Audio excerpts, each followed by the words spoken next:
Chairman Kim and I will meet again on February 27th and 28th in Vietnam.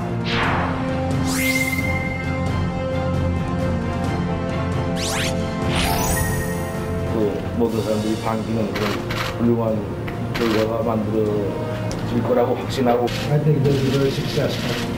And our relationship is a very special relationship.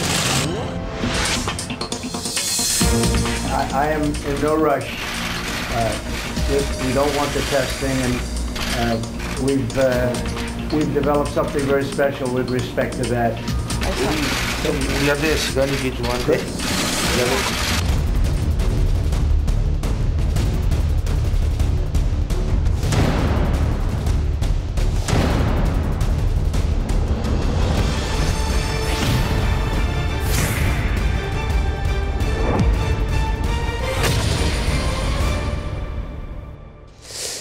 예, 하노이에 김준영 교수님 연결해서요. 오늘 뭐 외신하고 인터뷰하신다고 또 되게 바쁘셨을 건데 무엇보다도 그 애 많이 쓰셨거든요. 김준영 교수님 좀 연결해 보겠습니다. 교수님. 네, 안녕하십니까. 네, 안녕하십니까. 예, 교수님 밥은 좀 챙겨 드셨습니까? 네, 오늘 좀 챙겨 먹었습니다. 네, 지금까지 못 챙겨 드시다가 그죠? 네. 네. 그러네요. 예. 어제 참 보통 극적 반전이라고 얘기하면 좀 좋은 쪽으로 해석될 때가 많은데 네. 어제 제가 나왔을 때와는 또 나쁜 쪽으로 좀 극적 반전이 있는 것 같아서 마음이 좀 아프긴 합니다. 예, 알겠습니다. 일단 2차 북미 정상회담은 어떤 합의를 도출해내는 데는 실패한 것 같습니다. 그렇다고 네. 결렬이라고 부르기에도 뭔가 뒤에 남아있는 여운들이 좀 길기도 합니다. 어떻게 생각하십니까? 네. 일단 희망적인 얘기를 좀 하면 예.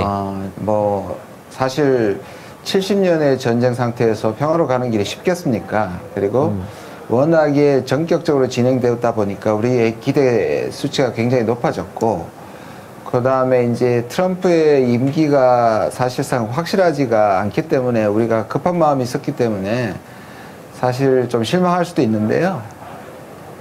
사실 우리가 지금 맞닥뜨린 부분은 말씀하신 것처럼 깨진 것은 아니고요. 어느 참여자도 특히 북한의 김정은 위원장이나 트럼프나 또 물론 우리 한국 정부도 이 부분을 판을 깨졌다고 생각하지 않고 계속 평화 프로세스를 가져가겠다는 부분에 대한 분명히 이제 긍정적인 부분은 짚고 넘어가되 우리가 그냥 괜찮을 거야 라고 하는 것보다는 냉철하게 오늘의 부분을 평가하고 그 다음에 대비책을 말하는 게 더 중요하다고 생각합니다. 네. 그러면 이제 냉철한 평가 얘기를 해야 되는데, 그러니까 네. 소위 말하는 두 정상 간이 채워야 할 관로 같은 거, 거기에서 네. 그 이번에는 뭐 합의하지 말자라고 얘기한 결정적 요인이 있다면 뭐가 있을까요? 저는 이번에는 지금까지 김정은 위원장의 움직임을 보면 6월 12일 날 새로운 관계를 가지자고 했지 않습니까? 예. 그러면 거기에 대한 상당한 기대를 가지고 출범을 했는데 제가 여러 번 반복을 말씀드렸습니다만 실무회담으로 넘어가고 그러면서 사실 8개월간의 교착 상황이 있었지 않습니까? 그런데 김정은 위원장은 실무회담으로 넘어가니까 6월 12일 날의 좋은 기억, 다시 말해서 트럼프를 만나면 이 문제는 다시 회복할 수 있다는 확실한 기대를 가지고 왔고 네. 어제 오늘의 그 표정들이나 보면 협상의 기본인, 다시 말해서 협상 전술에 비해 입각하면 예. 사실상 굉장히 모자란 거죠. 왜냐하면 자기가 급하고 절박하고 반드시 이루어야 된다는 부분을 얘기한 것은 굉장히 진솔하지만 오히려 김정은 위원장은 어떤 면에서 그 트럼프보다는 훨씬 더 순진하게, 왜냐하면 워낙에 열심히 하는 사람들이 많으니까 처음에 표현한 것처럼 서로 마주보고 66시간을 달려왔다. 오해와 불신 속에 달려왔다. 자기의 고민과 노력과 이해를 얘기했는데 그 결과가 오늘 결과 속에서도 트럼프마저도 사실상 오해와 불신 내 카테고리에 들어갔다는 게 그 부분이 좀 안타깝고요. 트럼프는 저는 계속 사실상 기대 수준을 낮춰왔지 않습니까? 그리고 계속 강조하는 것이 no rush. 그다음에 시간을 길게 잡겠다 이런 것들이 협상 전략이나 아니면 결과를 뭔가 극적 효과를 주기 위해서 준비했다고 스스로도 그렇게 생각하고 그렇게 많은 사람들이 기대를 했는데 네. 실제로는 별로 줄 것을 준비하지 않았다. 좀 심하게 이야기하면 영혼이 없었다. 오히려 국내 정치적을 돌파할 때는 늘 나왔던 게 뭐냐 하면 배드 딜보다는 노딜이 낫다는 게 내부적으로 계속 나왔거든요. 네.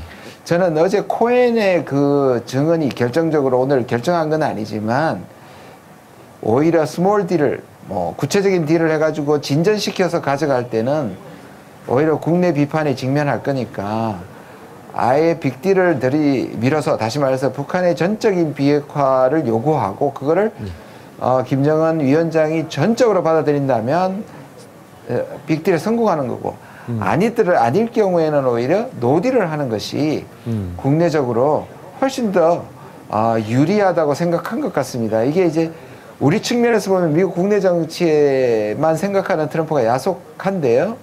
지금 결과는 적어도 이 시간의 결과는 판을 깨고 싶지는 않지만 이번에는 딜을 하지 않겠다는 게 웬만큼 준비해온 느낌이 있습니다. 네, 그런 느낌을 받으셨군요. 그러면 판 자꾸 말씀하시니까 그냥 이렇게 한번 네. 그냥 아주 그냥 바로 한번 여쭤보겠습니다. 그러니까 우리가 명절날 판을 깔아가지고 가족들끼리 뭐 고스톱을 치더라도 아예 자 여기서 끝이 있고 자 다음 패 정해가지고 돌리는 경우가 있지 않습니까? 그러니까 이게 3차가 열릴 건지 그러니까 완전히 이게 끝났다고 보시는 건 아니시죠? 저는 끝났다고 보지 않고요. 네. 아까 모두의 말씀을 드린 것처럼 이것은 분명히 살아있고요. 트럼프 위원장이 지금 자기의 정치적 그걸 위해 뻗다면 거꾸로 네. 이게 북한에 대한 뭐 최후 통첩이라든지 자기들이 전면적인 처음의 원칙대로 선비역화라는 것을 들이민 것을 다시 약화시킨다든지 뭔가 타협적으로 나올 가능성도 여전히 남아 있는 것이죠. 근데 저는 좀 우려스러운 부분이 뭐냐면 어떤 기자가 질문을 했을 때 세 번째 정상회담이 조만간에 있을 거냐 멀리 있을 거냐고 얘기했을 때 만약에 뭔가 아주 분위기 좋게 그가 말한 것처럼 분위기 좋게 헤어졌더라면 조만간 만날 것이다. 그게 이제 실무회담 중에 밀리더라도 그렇게 얘기했을 텐데 아주 조만간에 열릴 수도 있고 길게 걸릴 수 있다고 얘기한 것은 공을 김정은 위원장한테 넘긴 거죠. 내가 분명히 내 뜻을 밝혔으니까 받아들여야만 빨리 만날 수 있다. 뭐 이런 그 의미가 담겨 있는 것 같아서 약간 우려스럽긴 합니다. 그 정상 간의 한미 정상 간의 통화에서는 문재인 대통령이 김정은 국무위원장하고 이야기를 해보고 무슨 얘기를 하는지 나한테 알려달라라고 이야기를 했는데 이 공이 2명 다한테 넘어간 듯한 느낌도 좀 있네요. 그러면 어떻게 해야 그렇습니다. 하는 걸까요? 네. 저는 이 부분에서 결국은 이제 답방 문제도 있고 우리의 역할이 역설적으로 다시 높아진 거죠. 북미가 잘 될 때는 사실 우리가 존재감이 사라지는 역설이고요. 예. 북미가 이제 어려울 때는 지금까지 걸어온 길도 사실 어려울 때마다 사실 남북한이 또는 문재인 정부가 노력해서 사실 복구시켰는데 이번에는 다시 한번 또 우리의 요구가 우리의 제 역할이 요구되는 것이고 네. 지금까지보다는 뭔가 좀 결기를 보이고 우리가 더 주도해야 될 시점이 온 것 아닌가. 약간 두 정상 간에는 다시 이제 벽에 부딪힌 느낌이 있기 때문에 네. 이거를 오히려 위기를 기회로 한국의 역할이 높아졌으면 좋겠다는 바람을 전합니다. 예, 알겠습니다. 그 저희들로서는 그러니까 이 회담을 지켜보는 사람들로서는 그러니까 한반도에 살고 있는 시민들은 좀 어떤 마음을 그러니까 여러 가지 오늘 속내가 좀 복잡하거든요. 그러니까 좀 어떻게 지금 이걸 좀 바라보고 또 사실 우리가 할 수 있는 일도 있을 거 아닙니까? 그렇죠. 지금까지의 관성을 보면 또 이제 이런 반응이 나올 수 있습니다. 결국 지금 오늘 왜냐하면 김정은 위원장의 반응이 나오지 않고 일방적으로 트럼프 대통령의 얘기만 나왔기 때문에 마치 북한이 비핵화를 하기 싫어서 이것을 뒤덮은 그러니까 판을 깨고 합의에 이르지 못한다는 오해가 가면 이런 얘기가 나오겠죠. 역시 북한은 김정은은 많은 사람들을 속였다. 그 부분보다는 우리가 좀 냉철하게 판단할 필요가 있고요. 여기에는 북한의 입장도 들어봐야 하고 사실 여러분들이 말씀하시지만 분명히 이게 진전된 부분이 있으니까 지나친 비관론이 오히려 합의나 평화적 움직임에 대한 무용론으로 가는 것에 굉장히 경계를 해야 될 것 같고요. 네. 우리에게 사실 평화로 간 이유가 사실 무력이나 압력이 실패해서 지금 온 거거든요. 네. 그렇게 우리가 선택이 확실했는데 우리가 전쟁이 안 되고 무력이 안 되니까 왔다는 점을 잊지 말고 사실 이 길밖에 없다는 부분에서 국민적인 합의와 지원이 필요하다는 걸 꼭 얘기하고 싶습니다. 예, 알겠습니다. 그 베트남에서 진짜 애 많이 써주셨고요. 되게 많이 바쁜 가운데에서도 네. 이렇게 연결해 주셔서 감사드리고요. 제가 괜히 말이 죄송합니다. 아닙니다, 아닙니다. 예, 제가 한국에 들어오시면 꼭 식사 한 끼 대접하겠습니다. 네. 예, 고맙습니다. 중심 잡읍시다. 네, 감사합니다. 고맙습니다.